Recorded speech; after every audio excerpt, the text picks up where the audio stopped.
Sir నేను సూటిగా straight గా నేను డిబేట్ స్టార్ట్ అవుతుంది అన్న. సిబిఐ ఎంక్వైరీ చేసుకోండి, సిబిఐ ఎంక్వైరీ చేసుకోండి. మీరు పైన కూడా మీరే ఉన్నారు కదా, పైన మీరే ఉన్నారు కదా, మీకు దమ్ముంటే సిబిఐ ఎంక్వైరీ చేసుకొని ఎవరు ఈ బోటులను వదిలారో, లేదంటే వాళ్ళు కొట్టుకొని వచ్చినాయా, నిజంగా కుట్ర జరిగిందా వేసుకోమని చెప్పా. దమ్ముందా, చావుందా, ఎన్ని నెలలు అయిపోతా మీకు దమ్ముందా అని అడుగుతా. ఈ బాలకోటని కూడా వెళ్ళి అవసరమైతే వెళ్ళి కోర్టులో సుమోటోగా వేయమనండి, దీన్ని సిబిఐ ఎంక్వైరీ చేయమని చెప్పి.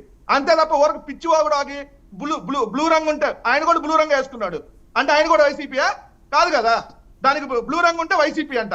ఎందుకు వేసుకున్నారు మరి? నువ్వు బ్లూ కండ వేసుకున్నారు, అందరూ వైసీపీ కదా అప్పుడు చెప్పినట్టుగా. అది టీడీపీ ప్రతినిధితో మాట్లాడు వెంకటరెడ్డి.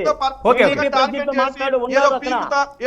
టీడీపీ ప్రతినిధి ఉన్నాడు, మాట్లాడు. చాలా మందిని చూసే ఇక్కడికి వచ్చా, చాలా మందిని చూసే ఇక్కడికి వచ్చా. నువ్వు పీకుతా పొడుస్తా అంటే వెల్కమ్ అంటున్నా, చాతనం చేసుకోమని చెప్తున్నా. ఇది నీ వరకు అయిపోయింది. రెండు, తెలుగుదేశం ప్రతినిధి మాట్లాడుతా. అసలు అద్భుతం అండి.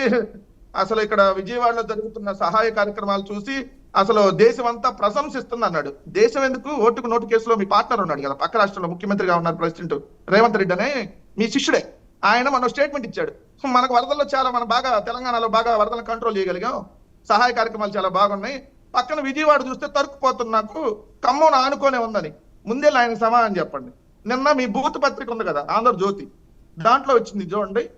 ఆకలి పోరాటం, ట్రాక్టర్ను చుట్టుముట్టి అన్నం కోసం ఆకలి పోరాటం చేస్తున్నారని ఏదైతే కృష్ణా జిల్లా పేపర్లో వచ్చింది. అంటే 9వ రోజు నిన్న, 9వ రోజు కూడా అన్నం కోసం ఆ అన్నానికి సంబంధించిన ట్రాక్టర్ వస్తే అక్కడికి వెళ్ళి గుంపులుగా తోసుకొని అన్నం ప్యాకెట్ ఇవ్వనని అడుక్కునే స్థాయిలో ఉన్నారు ఈ రోజు ప్రజలంటే. తీసుకొచ్చింది కారణం మరి బ్రహ్మాండంగా ఉంది. చంద్రబాబు నాయుడు పొడిచాడు, ఓడ తీశాడు, అసలు ఎరగ తీశాడు, కుమ్మేశాడు. ఆయనకు అన్ని రోగాలు ఉన్నాయి చెబుతుంది మా చెల్లెలు చెబుతా. చంద్రబాబు నాయుడు గారికి అన్ని రోగాలు ఉన్నాయి, అసలు ఆ స్కిన్ డిసీజెస్ ఉన్నాయి, ఉన్నా కూడా అసలు ఆ నేలల్లో పొర్లుతున్నాడు, పొర్లు దండాలు పెడుతున్నాడు అని చెప్తున్నారు. ఇదే మీరు పొర్లు దండాలు పెట్టవసలా, ప్రజలకు అన్నం పెట్టండి. రెండు, మేము ఓడిపోయాం ఇవన్నీ చెప్పారు కదా. చంద్రబాబు నాయుడు వరుసగా రెండోసారి ఇప్పుడు గెలిచలేరు, ఓడిపోయాడు గెలిచాడు. సో మళ్ళీ మేము 2014లో మేము ఓడిపోయాం, 19లో గెలిచాం, 24లో ఓడిపోయి 20లో గెలుస్తాం. తర్వాత అప్పుడు మీరు డిబేట్ రండి, ఇలా నేను వచ్చినట్టు ఓడిపోయినా కూడా. రెండు, ఈవీఎంల మాయతో గెలిచారా, ఏ మ్యానిపులేట్ తో గెలిచారు ఈ దేశంలో ఉన్న ప్రజలందరికీ తెలుసు. రెండు, ఇందా జనసేన చెప్తా రఘురామకృష్ణరాజు గారి మీద ఆ కేసు పెట్టారని అసలు నాకు తెలియదే అంటున్నారు.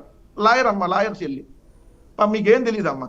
ఎందుకో తెలుసా, మీ జనసేనలో కొల్లబడుతున్నా మీకు తెలియదు. తెలుగుదేశం వాళ్ళు మిమ్మల్ని లాగి చెప్ప మీద పెట్టి పెట్ట కొట్టి కాళ్ళు పట్టిస్తున్న వీడియోలు వచ్చినాయి కదా ఈరోజు మచిలీపట్నంలో. ఫ్లెక్స్ గురించి కూడా కాళ్ళు పట్టించుకుంటున్నా కూడా మీకేం తెలియదు. ఎందుకంటే మీరు ఆ మత్తులో ఉన్నారు, ఆ మాయలో ఉన్నారు కాబట్టి వాళ్ళకు ఊడిగం చేయటమే మీ జీవితం కాబట్టి మీకు ఏం తెలియదు. మీ జనసేనల్ని కడ్రాయల మీద నిలబెట్టిన తెలుగుదేశం వాళ్ళు మీకు లేదమ్మా, మీకు ఏమీ తెలియదు, మీకేమి రాదు కదా, మీకు అక్కడ ఏమీ తెలియదు. ఎందుకంటే పాపం మీరు ఆ మత్తులో, పాపం వాళ్ళు ఏం చెప్పినా ఆ మత్తులోనే ఉంటారు కాబట్టి మీకు జీవితంలో ఏం తెలియదు. జగన్మోహన్ రెడ్డి గారు అంటే విజయవాడ ఏదో వచ్చి వెళ్ళిపోయారు. పాపం డిప్యూటీ సీఎం గారు మంగళగిరేగా, అక్కడే కదా ఉండేది, పక్కనే కదా, 10 నిమిషాలే కదా. ఈ 10 రోజుల్లో ఒక్కరోజు కూడా ఎందుకు విజయవాడ వచ్చి పర్యటించలేదమ్మా?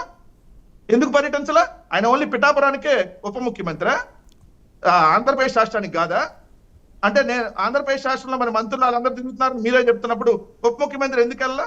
ఈ రోజు ఇదే దుష్ప్రచారం చేశారు కదా. ఇప్పుడు బాలకోట గారు చేస్తున్నటువంటిది, మీ కూటమి చేస్తున్నటువంటి దుష్ప్రచారమే. 5 ఏళ్ళు మేము గవర్నమెంట్ లో ఉన్నప్పుడు మా మీద చేశారు కదా.